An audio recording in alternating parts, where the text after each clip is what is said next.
வந்து நீ வரவே வேணாம் ஆறுமுகம், நான் போய் எங்கள் அப்பா கூட போய்க்கிறேன் அப்படி சொல்லிட்டு போனோன்னே உடனே ஓடி போகிறாரு. ஐயோ இவன் என்ன வேணாம் சொல்கிறா, நம்ம கொஞ்சம் பண்ணா அப்படி அப்படின்னு சொல்லிட்டு உடனே வந்து நான் சும்மா தான் சொன்னேன் பைரவி, நம்ம 2 பேர் போகலாம், அதெல்லாம் வேணாப்பா என் அப்பா கூட தான் போவோம். என்ன பைரவி இப்படி பேசினா எப்படி, உன் அப்பா வருத்தப்படுவார்ல, நம்ம 2 பேர் போனால் தான் உன் அப்பா சந்தோஷப்படுவார் அப்படின்னு சொல்லிட்டு கெஞ்சுறா. சரி சரி ரொம்ப கெஞ்சாத, போனால் போது கூட்டிகிட்டு போகிறேன் அப்படின்றாங்க. சரி சரி நான் எல்லாமே ஏற்பாடு பண்ணிடுறேன், நீயும் ஏற்பாடு பண்ணிடு அப்படின்னு சொல்லிட்டு ஓடி போகிறாரு. பாத்தியா அப்படியே ஓவராக பண்ணுறானே, இப்போ வந்தியா வழிக்கு அப்படி சொல்லிட்டு டென்ஷன் ஆகுறாங்க பைரவி. வந்து சிவாக்கு சமையல் ரெடி பண்ணிட்டு இருக்காங்க. அதை பார்த்து மகா வந்து செமைய டென்ஷன் ஆகி, நீ சமையல்லாம் பண்ணக்கூடாது, எதுக்காக சிவாக்கு நீ எடுத்துகிட்டு போகிற சாப்பாடுன்னு சொல்லிட்டு திட்டி விடுறாங்க.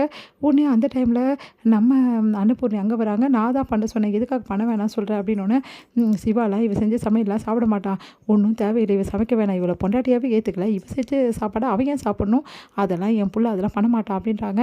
சிவாவே கேட்டுருவோம் அப்படின்னோடனே சிவா வராரு. சிவா வந்தோடனே இந்த மாதிரி சிந்துவோட சமையல் நீ சாப்பிட மாட்டியாப்பா அப்படின்னோடனே, நல்லா இருக்கா நல்லா இல்லையாப்பா, நல்லா தான் இருக்குது, அவளே சமைக்கட்டும் அப்படின்னு சொன்னோன்னே ரொம்ப சந்தோஷப்படுறாங்க. சரிப்பா இன்னொரு விஷயமும் நான் வந்து கேட்கணும் உங்ககிட்ட.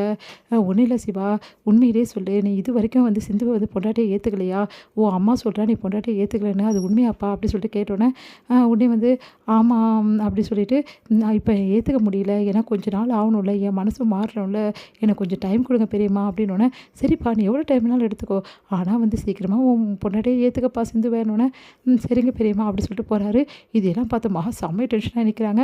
பார்த்தல சிவா தங்கம், அவனை யாரும் எதுவும் பண்ண முடியாது, அவன் கண்டிப்பாக வந்து சிந்து ஒரு நாள் கண்டிப்பாக ஏற்றுப்பா, அந்த நாளும் கூடி சீக்கிரம் வரதான் போகுது, அப்போ என்ன பண்ணுறேன்னு நீ பாரு மகா அப்படி சொல்லிட்டு போகிறாரு.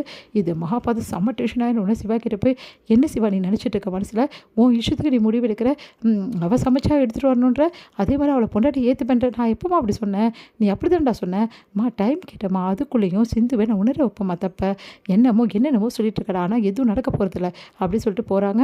இங்கே இந்த விஷயத்தை எல்லாத்தையும் ஸ்னேகா கிட்ட சொல்கிறாங்க. ஸ்னேகா செம்மையாக டென்ஷன் ஆகிறாங்க.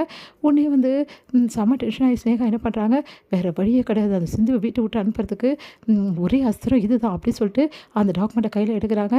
இதில் சிந்து சைன் போட்டுட்டா, இப்போ சிவா சைன் போட்டா இந்த டாக்குமெண்ட்டை உடனே வந்து நம்ம ப்ரொடியூஸ் பண்ணிடலாம் அப்படி சொல்லிட்டு யோசிச்சுட்டு சிவா வந்தோடனே, சிவா இந்த டாக்குமெண்ட்டை சைன் போடுன்னு சொல்லிட்டு கொடுக்குறாங்க. அதை பார்த்துட்டு ஒரு நிமிஷம் படிக்க போகிறாரு.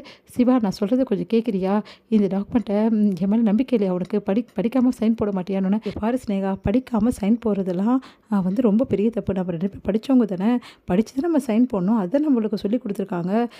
ஏன் நம்ம ஸ்கூலில் காலேஜெலாம் சொல்லி கொடுத்து நீ கேட்டதே இல்லையா, நம்மளோட படிப்பு என்ன சொல்லியிருக்கு, நம்மளுக்கு அறிவு கொடுத்துருக்கா, அந்த அறிவை பயன்படுத்தி படிக்கிறது என்ன தப்பு இருக்குது, ஏன் நான் படித்தா உனக்கு பிடிக்காதா அப்படின்னோடனே, அது இல்லை சிவா, அப்போ என் மேலே நம்பிக்கை இல்லைன்னு தானே அர்த்தம், இங்கே பாரு ஸ்னேகா, நம்பிக்கைன்ற வேறு இது வேறு, அதனால் ஒரு நிமிஷம் நான் படிக்கிறேன் அப்படின்னு சொல்லிட்டு படித்து பார்த்தா அதிர்ச்சி அடைகிறாரு.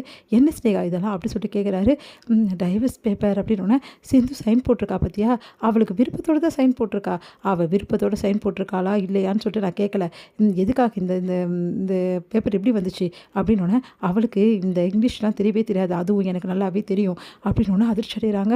இங்கே பார், எங்கள் அம்மா மூலமாக தானே இந்த சைனை நீ வாங்கியிருக்க, அது வந்து சிவா உண்மையை சொல்ல போறியா இப்போ இல்லையா, ஆமாம் அவங்க மூலமாக தான் வாங்கினேன், இப்போ என்னன்ற ஆன்ட்டி தான் வாங்கி கொடுத்தாங்க, இதில் என்ன தப்பு இருக்குது, நீயும் சிந்துவும் பிரிய தானே போகிறீங்க, அப்போ டைவர்ஸ் பண்ணிட்டா சிந்து இங்கேருந்து கிளம்பிடுவாள், அப்புறம் நம்மளும் நிம்மதியாக வாழலாம் சிவா, ப்ளீஸ் சிவா அப்படி சொல்லிட்டு கையை வைக்கிறாங்க. கையை எடுத்து விடுறேன். இங்கே பாரு, எக்காரணம் கொண்டவும் இந்த டைவர்ஸுக்கு நான் ஒத்துக்க மாட்டேன், புரியுதா, அதனால் தேவையில்லாமல் வந்து இந்த மாதிரி விஷயங்கள் எல்லாம் பண்ண நல்லா இருக்காது சொல்லிட்டேன், நான் சிந்துவை டைவர்ஸ் பண்ணவே மாட்டேன். எதுக்கு சிவா இப்படிலாம் பண்ணுற, அப்போது சிந்து மேலே உனக்கு விருப்பமா, அதெல்லாம் இல்லை, என் பெரியம்மாக்காக நான் என்னால் டைவர்ஸ் பண்ண முடியாது அப்படின்னு அதிர்ச்சி அடைகிறாங்க.